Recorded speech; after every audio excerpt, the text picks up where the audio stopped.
మద్యం తాగడంలో మన తెలుగు వాళ్లే దేశంలో నెంబర్ 1 స్థానంలో నిలిచారు. National institute of public finance and policy సంస్థ చేసిన సర్వేలో ఈ విషయం వెలుగులోకి వచ్చింది. మద్యం తాగడంలో తెలంగాణ ప్రథమ స్థానంలో నిలవగా, బీరు తాగడంలో రూరల్ తెలంగాణ మొదటి స్థానంలో నిలిచింది.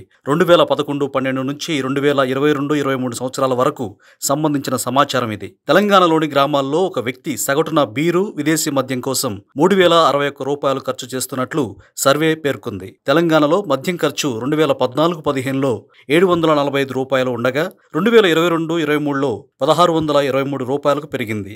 దేశ సగటు కేవలం 486 రూపాయలు.